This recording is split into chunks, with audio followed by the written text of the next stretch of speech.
শীতের রাতে যদি ভীষণ ইয়াম্মি এবং ডেলিশিয়াস কিছু খেতে চান তাহলে অবশ্যই আপনাকে ট্রাই করতে হবে ইরানি চিকেন। এটি বানানো যেমন সহজ, তৈরিও হয় ঠিক ততটাই তাড়াতাড়ি। সামান্য কিছু উপকরণ দিয়েই এটি খুব সহজে তৈরি করা যায়। যেদিন কোনো কিছু রান্না করতে ভালো লাগবে না সেই দিন আপনি বানাবেন এই ইরানি চিকেন। নিয়েছি 1 কেজি মুরগির মাংস, এটা কারি কাট করে নেওয়া। এবারে একটা ফ্রাই প্যানের মধ্যে বেশ কিছুটা তেল দিয়ে এবার চিকেনগুলোকে আমি ভাজা বসিয়ে দিয়েছি। আমি ব্যবহার করেছি রিফাইন্ড অয়েল, আর এই রান্নায় কিন্তু তেলটা একটু বেশি লাগে। আমি মোটামুটি হাফ কাপের থেকে একটু বেশি তেল দিয়েছি। চিকেনের টুকরোগুলো বেশ বড় বড়, আর এটাকে কিন্তু প্রথমেই ভাজতে হবে কোনো রকম কোনো মশলা ছাড়া। শুধুমাত্র নুন দিয়ে এটাকে ভেজে নেব একদম গোল্ডেন হওয়া পর্যন্ত। হ্যাঁ, একদম যতক্ষণ না পর্যন্ত সুন্দর ওপরে একটা ব্রাউন ক্রাস্ট তৈরি হচ্ছে এবং একদম সোনালি রং হয়ে যাচ্ছে ততক্ষণ এই চিকেনটাকে ভেজে নিতে হবে।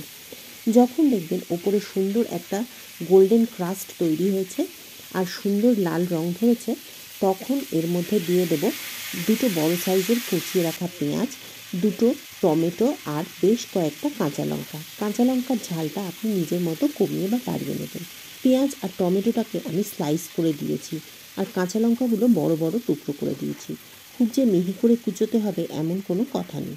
সমস্ত কিছু দিয়ে চিকেনের সাথে এটাকে ভাজতে দেবো। খুব একটা নাড়াচাড়া করার কোনো প্রয়োজন নেই। সামান্য একটু নাড়াচাড়া করে এটাকে চাপা দিয়ে দেব পেঁয়াজটা আর টমেটোটা একটু গলে যাওয়ার জন্য। 5 মিনিট চাপা দিয়ে রান্না করার পর ঢাকনা খুললে দেখতে পাবেন টমেটো আর পেঁয়াজটা গলতে শুরু করেছে। এই সময় টমেটো, পেঁয়াজ আর চিকেন তিনটে থেকে হালকা করে জল বেরোতে শুরু করবে। এই সময় এর মধ্যে দিয়ে দেব 1 চা চামচ আদা বাটা, সাথে দেব একটা গুঁড়ো মশলা, 1 চা চামচ জিরে, 1 চা চামচ ধনে, 4টে শুকনো লঙ্কা এবং 1 চা চামচ গোলমরিচ একসাথে গুঁড়ো করে এর মধ্যে মিশিয়ে দেব।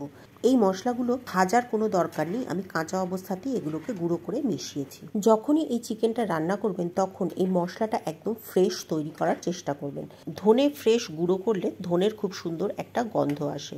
তবে মশলাটা খুব মিহি করে গুঁড়ো করার কোনো দরকার নেই, আধা ভাঙা করে গুঁড়ো করলেও চলবে। সমস্ত মশলার সাথে চিকেনটা ভালো করে মিশিয়ে নিয়ে আবারও মিনিট 5-এর জন্য চাপা দিয়ে দেবো।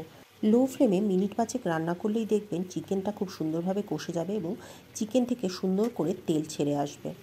দেখুন, আমি দেখিয়ে দিচ্ছি তেলটা কত সুন্দর ছেড়ে এসেছে। একবার চেক করে নেব চিকেনটা কতটা সিদ্ধ হয়েছে। চিকেনটা মোটামুটি ভালোই সিদ্ধ হয়ে গেছে। অ্যাকচুয়ালি এই চিকেনটায় খুব একটা ঝোল বা কিছু হয় না, এটা অ্যাকচুয়ালি ভাজা ভাজাই তৈরি হয়। যদি দেখেন এই পর্যায়ে চিকেনটা সামান্য একটু সিদ্ধ হতে বাকি আছে, মিনিট 2-এর জন্য আরও একটু লো ফ্লেমে চাপা দিয়ে রান্না করলেই দেখবে চিকেনটা খুব সুন্দরভাবে সিদ্ধ হয়ে যাবে। সমস্ত চিকেনটা রান্না হয়ে গেলে এর মধ্যে ওপর থেকে ছড়িয়ে দেবো বেশ কিছু ধনেপাতা। গ্যাসের ফ্লেমটা বন্ধ করে দিয়ে ধনেপাতার সাথে চিকেনটা খুব ভালো করে মিশিয়ে নেব। চিকেনটা এই সময় গরম থাকবে আর এইভাবেই ধনেপাতার গন্ধটা খুব সুন্দরভাবে চিকেনের মধ্যে মিশে যাবে। সমস্ত চিকেনটা তৈরি হয়ে গেছে, এবার ঢেলে নেব একটা সার্ভিং বোলের মধ্যে।